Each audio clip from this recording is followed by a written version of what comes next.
segundo bloco das opções. Eu vou contar um pouquinho do que a gente identificou na literatura. Primeiro, uma história. Opções. Primeiro, a gente começou a fazer busca combinando os dois termos, né? População em situação de rua, que em inglês é homeless, são desabrigados, todo esse conjunto de pessoas, e tuberculose. E aí a gente só encontra uma revisão que inclusive é a mais nova, que é sobre incentivos financeiros, que é da Cochrane, publicada agora em 2015, né, Carol?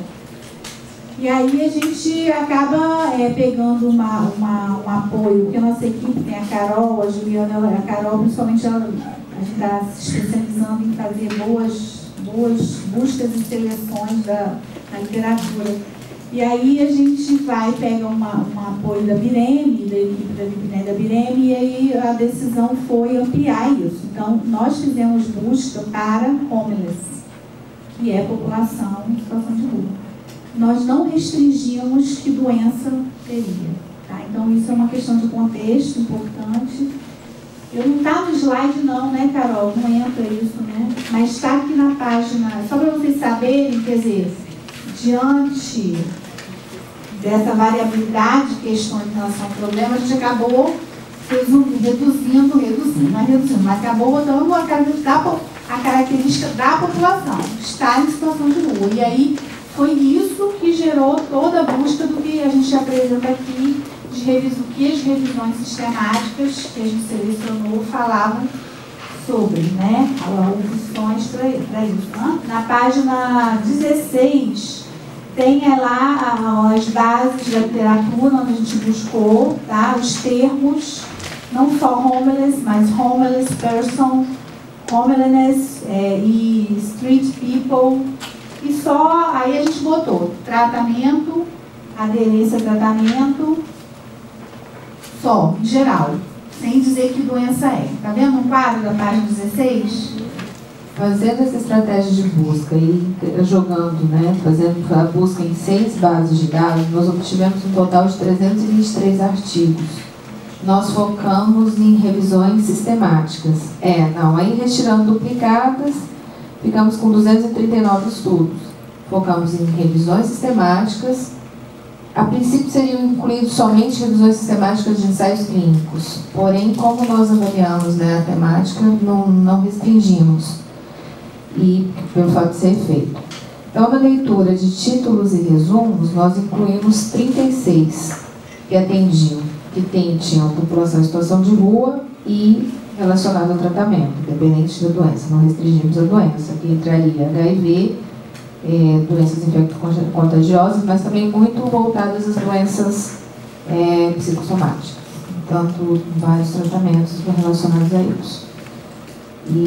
Então, desses 36 estudos, nós efetuamos a leitura, né, que incluímos, foram selecionados 17 revisões. Dessas 17 revisões foram feitas a sistematização e delimitação das opções, em que cada uma abordasse opções que estivessem sendo mais relevantes em relação ao problema. Ao final ficaram 17 estudos. Nós estabelecemos critérios de inclusão e exclusão, e desses, 36 que foram realizados a leitura, as 17 revisões, em que a gente realmente conseguiu identificar opções para trabalhar com o problema, para abordar o problema. A gente achou muita coisa assim, estudo sanduíche, sabe, que a pessoa publica aquilo várias vezes, aí a gente teve que tirar, outros não eram revisões sistemáticas, eram protocolos de saúde pública, então esse foi o motivo das exclusões, tá? Por isso ficaram 36 para 17 revisões. Revisão não só de ensaio clínico, né? Revisão de qualquer outra intervenção com grupo comparador, não. Uma coisa que a gente viu é que assim, a gente que está aqui lidando com o problema nas suas diversas dimensões, a gente precisa publicar de alguma maneira, ou no livro, não sei o que fazer, mas não dá para ficar assim, porque é uma escassez enorme. E Brasil, gente, você acha coisas assim, pouquíssimas, Muito pouco, muito pouco. Então é um retrato assim, da realidade. Agora, o que elas trouxeram para nós, né? Do que a gente pôde sistematizar. Primeiro, essa questão dos incentivos materiais. Logo vem uma antiga de 2011 e vem uma outra agora atualizada de 2015, baseado principalmente em quanto estudo. Na tabela, vocês podem ver na síntese, que lá no apêndice, ó, vocês podem olhar no apêndice, páginas, da onde vem cada estudo desse, no apêndice A, por exemplo, vem aí quantas revisões e qual a qualidade dela. Tá vendo esse quadrinho? Você tem um estudo, ó, vai na página 31, você tem um estudo dos elementos da opção, página 31, não sei se está todo mundo lá no apêndice. Então vocês têm lá o estudo dos elementos da opção, que esse estudo relata, o objetivo, os principais achados, e uma coluna chamada Amstar. O que é esse Amstar? É um checklist para avaliar a qualidade dessa revisão. Tá? Então, por exemplo, esse aqui, que é o que eu falei, que é um dos mais novos, teve uma qualidade de 10 para 11. Isso é muito bom, acima de 8 é muito bom. É uma qualidade, uma boa qualidade. Tá? Fica claro para todo mundo que seria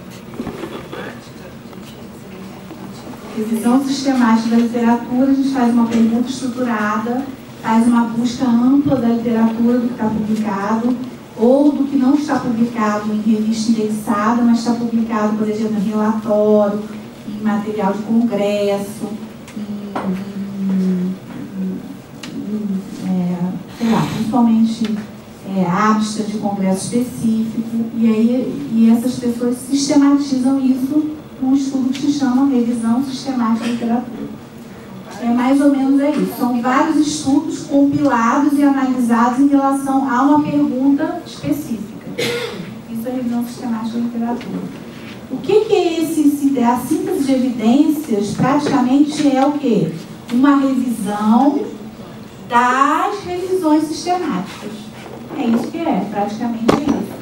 E existe um nome para isso internacionalmente, que é Overview, Systematic Review. Então, existe toda uma metodologia para isso também. E praticamente assim que a metodologia da síntese mais dura, né, vamos dizer assim, é por aí que a gente trabalhou. Então, da onde vem essa opção 1? Vem de deixa eu ver quantas revisões. Duas, já passou para 2, né? Não 2, acesso à moradia. Vem praticamente de 2 revisões sistemáticas, que reuniram vários estudos, certo? Está vendo aí no apêndice? A revisão de Lubde e de... Ainda se para esse nome. Esse outro autor. São 2 revisões. Então, o que eles dizem, né? Que incentivos materiais são intervenções econômicas que podem ser dadas a pessoas, a pacientes, porque a gente usa esse termo paciente, porque basicamente a gente olhou pessoas em situação de rua com algum tipo de tratamento de doença, tá? Não vai usar muito esse termo paciente, com o objetivo de recompensar comportamentos saudáveis ou remover barreiras econômicas de acesso. Então, podem ser ofertados uma forma monetária, que é um dinheiro, um recurso. Por exemplo, a gente vê estudo que oferta, esses estudos, na maioria vem nos Estados Unidos, Reino Unido, viu? Eles têm problemas de pessoas que vivem nas ruas, como todos os países.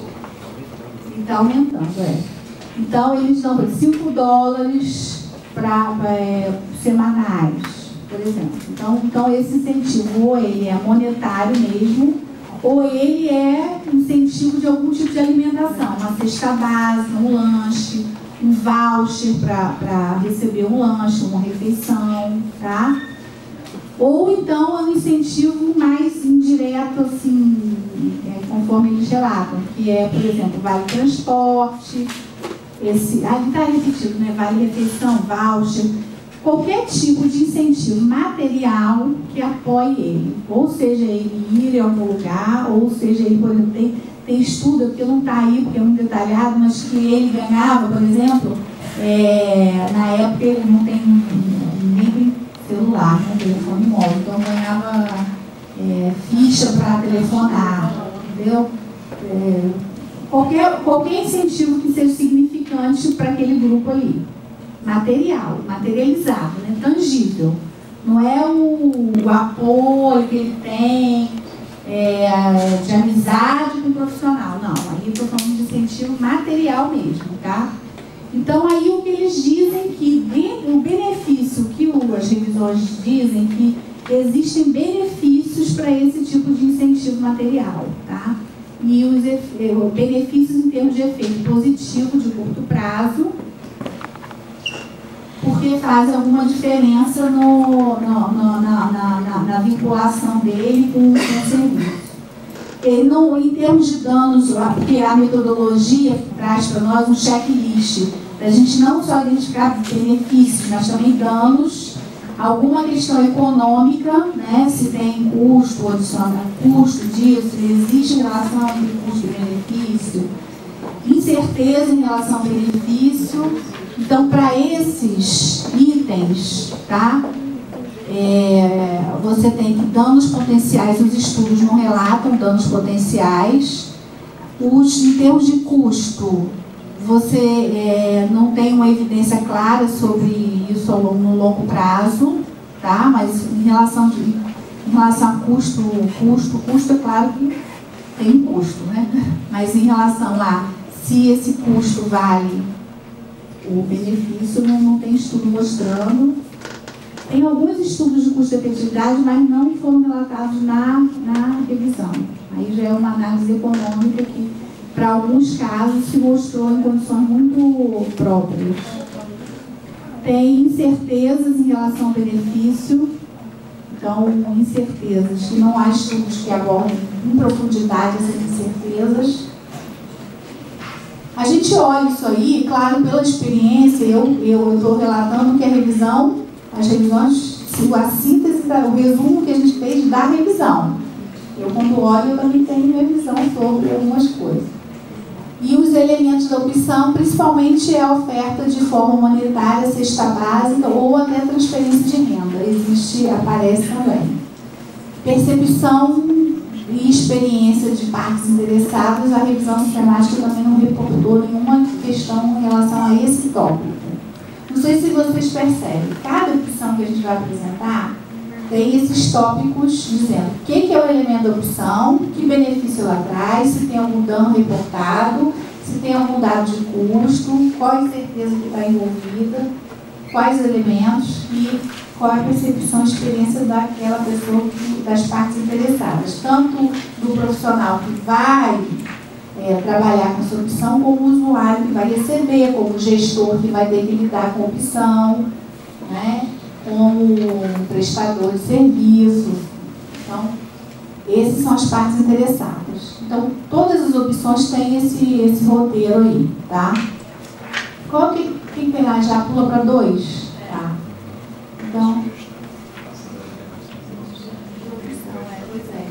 Então, em relação a essa opção 1, a gente vai abrir agora uma fala, porque como a gente tem 4, a gente precisa se organizar. Veja, uma coisa são essas duas revisões, o que elas reportam, que é a evidência global. Outra coisa é o nosso conhecimento também tácito da vida real, de como que isso acontece aqui, se acontece, a percepção de vocês. É isso que está em discussão, certo? Porque a gente aqui não considera que evidência é Bíblia. Eu estou só fazendo o contexto da fala do que a gente está falando de evidência global, e a evidência é o conhecimento local tácito da nossa experiência. Então agora a gente abre para isso. Desculpa, isso é uma questão de metodológica. Eu não estou entendendo na tabela na frente. Microfone. Só para eu entender quantos artigos cada revisão dessa. Não sei se é só para esclarecer, para entender, cada revisão, quantos estudos de verdade ou levados em consideração. Porque tem assim, proporção de estudos que inclui população-alvo, e depois tem proporção de estudos com foco no problema. Aí o que é que vocês estão considerando em cada situação dessa? Porque, por exemplo, a primeira revisão tem 3 estudos de 12, que entendo que seja esse que era a população em situação de rua. Só 3. E proporção de estudos com foco no problema, 3/3. Porque assim, a revisão temática, ela inclui 12 estudos. Desses 12 estudos, 3 abordavam sobre a população de rua. Desses 3 que abordavam a população de rua, no caso aqui, 3 também falavam sobre o problema da tuberculose na população de rua. E incentivos materiais. Aí, referente à tuberculose. Isso. Aí você quer dizer que na outra revisão que eu incluí nessa opção, 73 estudos foram feitos com população em situação de rua. Isso. E desses 73, 6 eram tuberculose. Isso. É isso. Obrigada. Então, talvez o J. está sugerindo botar 3 de 12 ainda. Não está certo. Denominador total de estudos 12. Porque a gente ficou com dificuldade de interpretar mesmo esse modelo de tabela aqui. Luciano. Só que sempre a proporção de estudos com foco no problema vai ter o denominador que seja já o denominador da população-alvo. Que seja o numerador da população-alvo. Pois é, exatamente. A gente teve dificuldade de interpretar essa metodologia nessa, diferenciar exatamente o que a Regina falou, nós da equipe.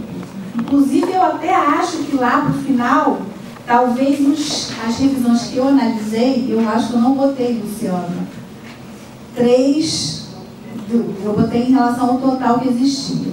Essa daqui está bem mais específica. Então, o que a gente, dentro da revisão sistemática de Lutsch, tinham 12 estudos. Desses 12 estudos, 3 falavam especificamente pop rua e tuberculose.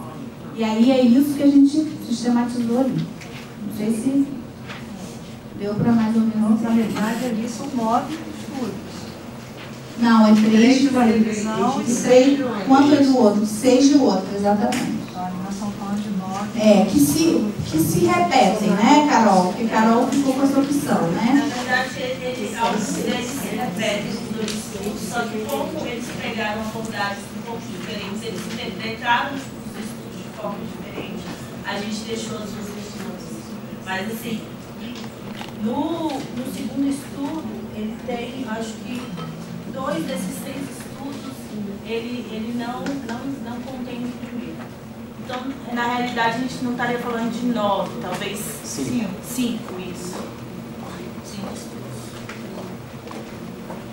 E assim, desculpa, gente, mas isso para mim... A metodologia é importantíssima, por isso que eu comecei explicando. Eu acho que tem que fundamentar. Pode esclarecer, Regina, não tá. Sim, todos esses estudos, eles na verdade são estudos que foram realizados nos Estados Unidos e no Reino Unido, é isso?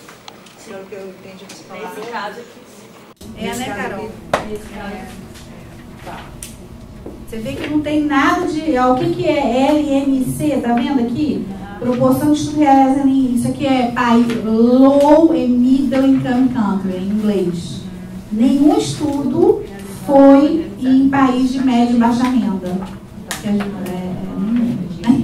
Não, acho que não, desculpa, gente, mas é importante que até a forma de fazer diagnóstico, né, desse país é diferente. Exatamente. Já abrimos a discussão. Não, só queria entender. Mas é isso mesmo, a forma é o contexto agora. A gente vai discutir questões de contexto, de conhecimento de vocês na prática, olhando essa opção aí, né? É isso aí que eu explico da coisa mesmo, do que nós estamos trabalhando no diálogo, tá? Então está aberta aí a Maíra está inscrita. Só reforçando um pouco algumas experiências que a gente tem lá no Rio de Janeiro, que eu acho que é um caminho bem próximo a essa opção para como encaminhar esse problema de adesão. A gente tem, essa é uma história, né? Desde 2010, uma articulação com a Secretaria de Assistência Social do Estado, em relação ao restaurante cidadão, que são restaurantes que são uma política do MDS, que eu não sei nem se é MDS. Então tá. E aí a gente tentou articular essa adesão de que todo usuário, a gente começou com a população de situação de rua, que fizesse tratamento diretamente observado, ou o agente social fosse entregar a medicação, ou ele fosse entrar, ele receberia um voucher, um ticket para ele poder se alimentar num restaurante cidadão. Que é uma política de governo, não é uma política de Estado, não é uma política daquele governo específico. Então, a gente achou que essa articulação seria importante para as coisas se manterem, mesmo que as pessoas mudassem. E a gente vem caminhando nessa luta, que a gente conseguiu andar um pouco em relação a isso, e aí ocorreram alguns retrocessos, porque a gente não conseguiu legitimar isso via decreto, via recomendação entre as secretarias, e a gente está retomando esse processo novamente. Mas o que a gente percebe é que as equipes de consultório na rua, que tiveram essa possibilidade de trabalho, que continuam ainda tendo, reforçam assim, o diálogo, não é nada, nenhum trabalho científico, mas a gente identifica que favorece mesmo uma adesão. Um outro ponto também que eu acho importante, que a gente também tem percebido isso, é que o município do Rio, em relação aos consultórios na rua, não existe isso preconizado na política, né? Mas a gente entende que alguns incentivos mesmo que um consultório na rua tem que ter para atender essas pessoas na rua. Então, um copo de água faz diferença, né? Um lanche, alguma outra coisa. Então, a gente conseguiu, já coisas que a assistência social, que os CREAs já possuem na abordagem. E aí a gente percebe também no discurso dessas equipes de que algumas unidades, porque aí como o município do Rio de Janeiro, cada consultório na rua tem uma gestão diferenciada, então o consultório que já conseguiu esse insumo já diz que está fazendo uma alta diferença os usuários que recebem um lanche nessa questão da adesão. Então acho que reforça bastante esse indicativo, né, que vocês encontraram nesses achados. Só concordando com o que a professora Flávia colocou, nós temos também, acho que um ponto interessante agora, né? A Ana citou aí o dado do cadastro único, e a gente tem aí um quantitativo significativo de pessoas em situação de rua que já recebem transferência de renda há pelo menos uns 4, 5 anos. Vai ter gente que vai estar recebendo esse recurso, e que hoje as bases de dados que estão disponíveis nos municípios podem servir como uma boa referência aí para essas pesquisas, né? Para esses recortes dessa população que está recebendo esse recurso. E o que está acontecendo, né, com esse... O que está se dando? Qual a mudança que está ocorrendo e se há alguma mudança ocorrendo em função dessa transferência de renda? Eu acho que isso é bem interessante e reforça, acho que é um campo, é um recorte legal que poderia ser pensado para quem está aí na academia, estudando e pesquisando. E eu acho que uma coisa que me chama a atenção nessa opção e que me chama a atenção nas outras é que as pesquisas, na média aqui, normalmente não trazem uma opinião, uma percepção das pessoas que são público dessas políticas aqui, né? Então isso acho que é uma falha muito grande, assim, que eu percebo dessas pesquisas, que a gente não incorpora nelas a percepção do usuário, né, do público beneficiário dessas políticas. Acho que é um ponto aí importante para a gente não perder aí possíveis projetos de pesquisa. Então, na verdade, me ocorreram mais algumas dúvidas, assim, pensando um pouco, porque aqui no Brasil, como vocês já colocaram, a gente não tem muitos estudos, né, nessa linha. Então, essa questão da diferença da realidade, eu acho que nos afasta um pouco desses países como os Estados Unidos e o Reino Unido. Porque algumas iniciativas que o Brasil já tem há um tempo, por exemplo, a transferência de renda, o próprio BPC, isso, se a gente tivesse um recorte nesse sentido, a gente já talvez teria um outro panorama assim, desse recorte do material, né? Porque esse acesso a esses benefícios, a transferência de renda, isso talvez poderia impactar de alguma forma um pouco diferente, né? Que pudesse dar algum resultado para a gente. Eu acho que essa seria uma questão. E, a princípio, me incomodou um pouco, mas eu não sei se isso foi uma falta de entendimento, porque quando fala do incentivo material para recompensar comportamentos saudáveis, Eu fiquei pensando nisso de uma forma muito behaviorista, mas no sentido negativo, assim, sabe? Pensei na questão da psicologia, e aí não sei se seria realmente isso, a gente recompensar de uma forma de comportamentos saudáveis, que comportamentos seriam esses, que tipo de reforço que a gente quer provocar nesse sentido com essa questão material. Embora, ao mesmo tempo fazendo um contraponto, a gente sabe que muitos serviços nossos a gente tem esse reforço porque aquele local serve um café da manhã, porque dá um lanchinho no final da tarde, então aquelas pessoas acabam acessando por causa disso. Então foram mais algumas ideias assim, que eu fiquei pensando que talvez aproximando mais a nossa realidade brasileira, América Latina ou os países em desenvolvimento, talvez a gente teria aí um outro desenho. Todas essas ponderações foram feitas no levantamento bibliográfico, apesar de todas as distâncias, pelo ponto de vista da TV, faz todo sentido isso aqui que foi achado, né? A gente percebe isso nos relatos dos serviços dos estados e dos municípios, de que a possibilidade de dar um lanche, a possibilidade de dar um café ajuda na vinculação, ajuda no trabalho. E dialogando com o que você falou, que achei muito interessante, porque acho que é importante a gente defender as ideias com os argumentos certos, né? A gente trabalha muito com a noção de vulnerabilidade, né? A gente trabalha com a noção de determinação social, então a gente entende que a alimentação e esses incentivos materiais seriam uma série de garantias de direitos, né? E que isso formaria um contexto que ajuda na adesão, né? E não que seria uma moeda de troca, porque é muito perigoso, e esse discurso volta e meia descamba, deslancha para moeda de troca, né? Você vai se comportar do jeito que eu quero, aí você ganha a cesta básica. Você vai comportar do jeito que eu quero, aí você vai ganhar, sei lá, eu te boto no CAD único, né? E acho que muitas vezes é usado desse jeito. Acho que o que a gente tem que conseguir harmonizar o discurso é que uma série de garantias de direitos vai ajudar as pessoas a fazerem escolhas saudáveis, vai ajudar a pessoa conseguir se organizar minimamente para tomar remédio durante 6 meses. Porque, inclusive, a dificuldade de tomar remédio durante 6 meses, tanto Flávia quanto alguém mais aqui falou, né? Isso é humano, né? Eu tenho dificuldade de tomar remédio durante 6 meses, tendo salário, tendo casa, tendo vida afetiva, tendo alimentação, não tomo. Para tomar os 7 dias de antibiótico, eu preciso me concentrar muito, né? E para não abandonar no 5º dia, porque os sintomas desapareceram, que foi uma coisa que foi colocada aqui.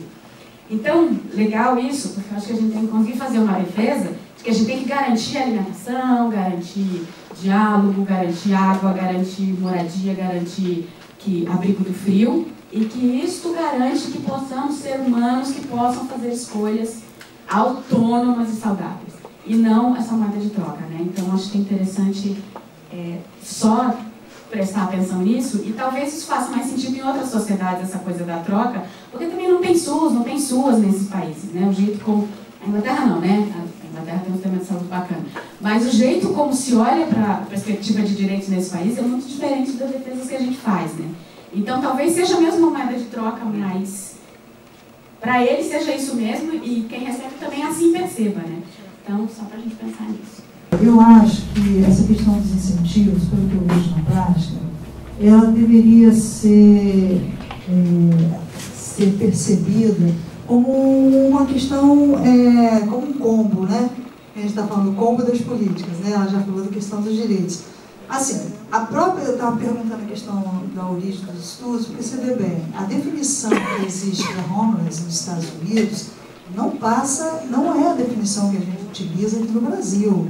Então, essas pessoas, elas têm um contexto de vida e têm outros suportes que provavelmente as pessoas que vivem em situação de rua não têm aqui. Então, quer dizer, a gente sabe também que a definição da população sem teto, para homeless na Inglaterra, no Reino Unido, também é outra. O que implica que essas pessoas podem estar simplesmente em déficit habitacional e não estar vivendo em situação de rua. Então, eu acho que tem um viés importante aqui por essa questão. Porque dependendo, você viver totalmente na rua, acordar, dormir, e você não ter família, estar com seus vínculos rompidos ou extremamente fragilizados, é bem diferente do que você ter uma casa com risco habitacional, mas pode ser que você tenha seus vínculos preservados, pode ser, enfim. Eu acho que o que eu sinto é que nós não temos nenhum estudo nenhuma pesquisa nossa, né, assim, voltada para a nossa realidade, como a Ana Luísa estava falando, que possa dizer para a gente que isso é um diferencial por si só. Eu concordo, repetindo ele aqui, não é para concordar, mas eu vou concordar com a Vânia, que a gente tem que garantir a questão dos direitos, né, como uma questão de direito, mas a gente deveria abordar isso, na hora que a gente fosse comentar, como uma questão que fizesse parte de uma proposta multifacetada. Porque essa questão, por exemplo, o que a gente percebe? Até quando você vai discutir a questão do TDO com essas pessoas, essa questão ela não é vista da mesma forma que a população em geral. Então, tem muitas fragmentações aí para a gente poder ver. Então, eu acho que tem assim, a questão da política, que é a forma, né, como essa política vai vincular essa pessoa a um equipamento ou a uma instituição. Tem a questão da flexibilização de regras, né, porque, por exemplo, gente, sinceramente, o que eu escuto das pessoas, se eu estou, tanto de profissionais quanto de usuários, se você está numa cena de uso, por exemplo, você não vai acordar tal hora da manhã só porque tem o café da manhã e o remédio na unidade de saúde. A lógica não é essa, né? A pessoa tem outras questões que fazem parte da vida dela, do cotidiano dela, que precisam ser consideradas. Então, o incentivo, isoladamente, se ele não estiver associado a uma flexibilização de regras, que permita, por exemplo, que a pessoa, igual o pessoal do consultório na rua, né? O pessoal do consultório na rua vai fazer isso, ó, na hora que você acordar, então, você vai na unidade, ou então vamos fazer aqui na própria rua, né, a medicação, ou vai negociar que dias, enfim, são várias pactuações, e aí entra aquela coisa, né, que ele tanto insiste, que é o projeto terapêutico singular. Então, o incentivo, ele tem que ser, na minha opinião, né, desculpa a minha opinião, ele tem que ser um item que precisa ser garantido com um elemento a mais dentro de uma política que seja vinculadora e acolhedora, né? Dentro de práticas que possam flexibilizar normas e regras e dentro de um projeto terapêutico que seja pactuado com esta pessoa que está ali se dispondo a fazer o tratamento. Eu acredito que a gente... E assim, acho que seria importante sair um indicativo de uma... Assim, olha, gente, é porque é muito complicado, porque assim, eu não posso falar em termos de estatística, porque a gente não tem. A gente fala em termos de experiência. E assim, a questão que a gente vê é que às vezes não é o incentivo financeiro, às vezes é um outro tipo de incentivo que nem é material. Então, que pode vincular mais a pessoa do que o incentivo material. Então, talvez a gente tenha que fazer mesmo um estudo, talvez a gente tenha que realmente fazer isso que você falou aqui, saber qual é a percepção das pessoas. Lógico que é importante ter o café da manhã, né, gente? Na hora que você vai fazer medicação de tuberculose, para qualquer pessoa. Reduz o efeito, né, os efeitos colaterais da medicação, por exemplo. Então, se você pode garantir isso para qualquer pessoa que vai à unidade de saúde, é importante, não é, né? Então, enfim, não sei se eu me expliquei, mas mais ou menos por aí.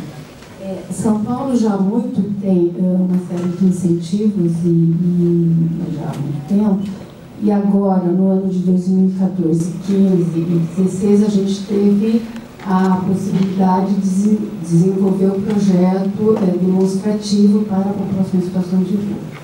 Ele não vai estar agora falando um pouco mais de detalhes, mas assim, do projeto, né, eu acho que muito em cima pela Regina, né, os incentivos ou o acesso à garantia de direitos, ele possibilitou, né, isso foi demonstrado, uma vinculação com os profissionais de saúde, tanto do consultório na rua, como os profissionais de saúde, da unidade básica de saúde, com os profissionais dos equipamentos sociais, com os profissionais dos serviços de abordagem, né? Isso possibilitou, consequentemente, a possibilidade de pensar junto com o paciente no projeto terapêutico singular.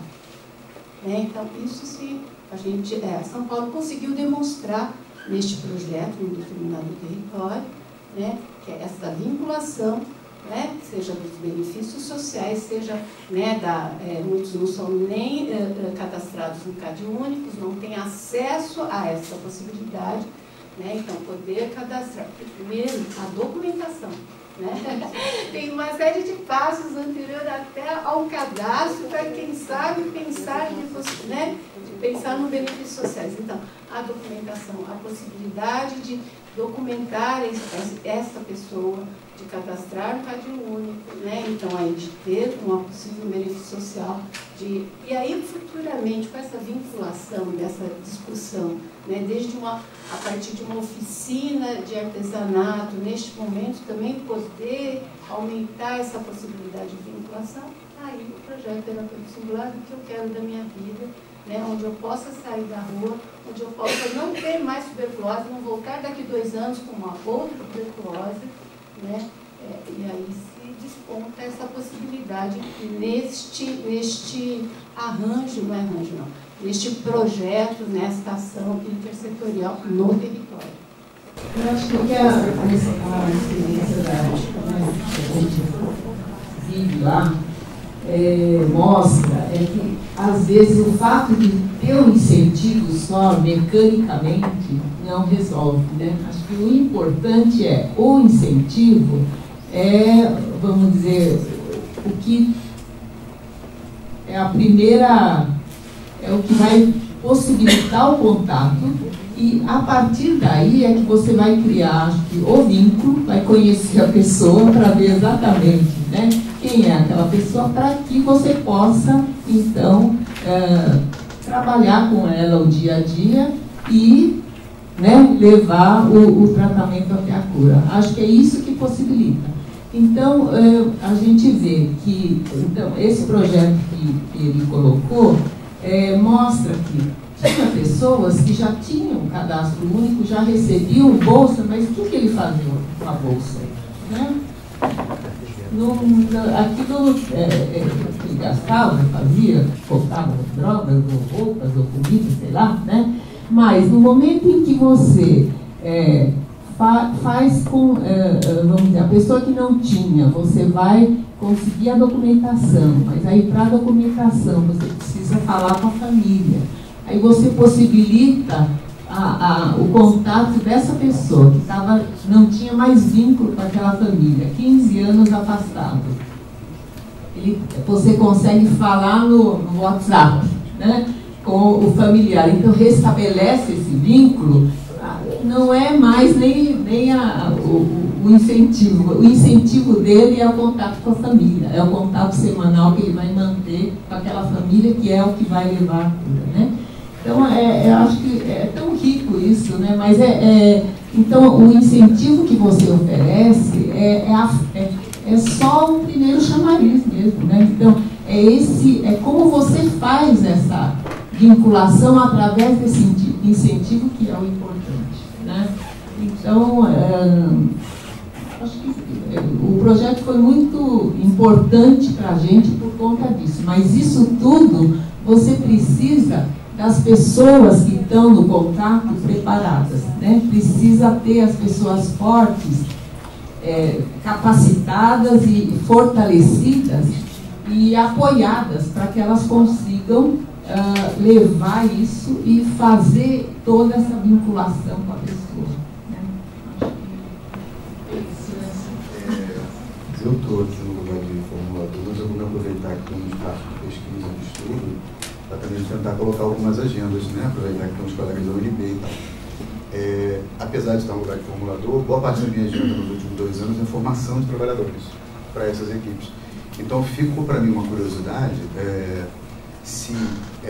primeiro, se há uma diferença entre, é um pouco do que foi discutido aqui pelos colegas, né, do IDS em especial, políticas que são mais abrangentes e políticas que são mais focais.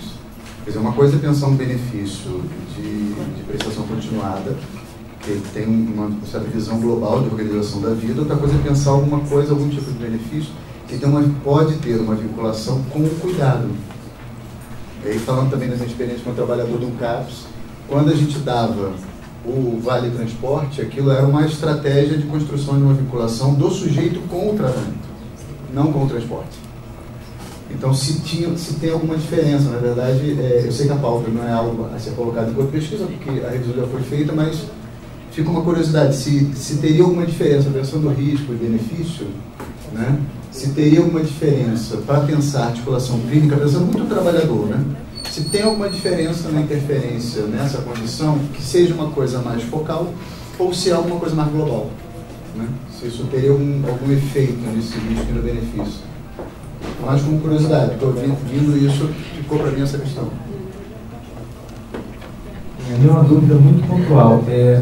Sobre nos termos aqui que vocês citam, que foram utilizados para fazer a pesquisa nessas bases aqui, se vocês utilizaram termos em espanhol também, porque vocês falaram, tem muito estudo no Brasil e tal, então, como eu vejo que os termos são todos em inglês, eu fiquei na dúvida se vocês chegaram a pesquisar termos em espanhol que pudessem abrir aqui pesquisas em língua espanhola. Na verdade, no texto a gente colocou uma forma definida, os termos foram usados tanto em português, inglês e espanhol, dependendo da base, varia muito a música. Então, foram utilizados os termos em espanhol, só que por questão de espaço e formatação aqui, a gente fez os termos principais, os termos que a gente chama de mesh, né? Para poder colocar aqui, mas os termos sim. Então não apareceram nenhum. Em espanhol não houve nenhum estudo. Teve um estudo espanhol, mas ele não entrava nos termos de inclusão e exclusão do nosso tempo. Isso aí que a gente está refletindo é a própria metodologia. Como ela, mais ou menos, privilegia a revisão sistemática, tem muita coisa que não entra. Então, por exemplo, a sua pergunta, eu sei que a gente escrito, mas é um ponto aqui em relação à própria metodologia que a gente aprende fazendo. Por exemplo, eu estou vendo que talvez teria que, para o último tópico, a revisão não responde a determinadas questões, nem essa questão de um incentivo mais pontual ou um incentivo mais de direito, que não é incentivo, porque é um incentivo mais de alcance de direito, que é o que você acabou de falar, o que a gente reflete aqui de modo geral e isso de modo geral. Talvez buscas específicas para isso a gente vai fazer depois em função dessas perguntas de vocês, entendeu? Mas eu tenho minhas dúvidas se o fato da metodologia privilegiar a revisão sistemática, se a gente vai considerar ou não. Ou a gente vai ter que abrir uma exceção que para alguns domínios da opção a gente teria que considerar outro tipo de evidência. Eu acho que isso é totalmente possível. É porque talvez não chegamos lá ainda, tá? Mas acho que sim. Quem que está na vez da fala? Acabou? Ainda não encerrou.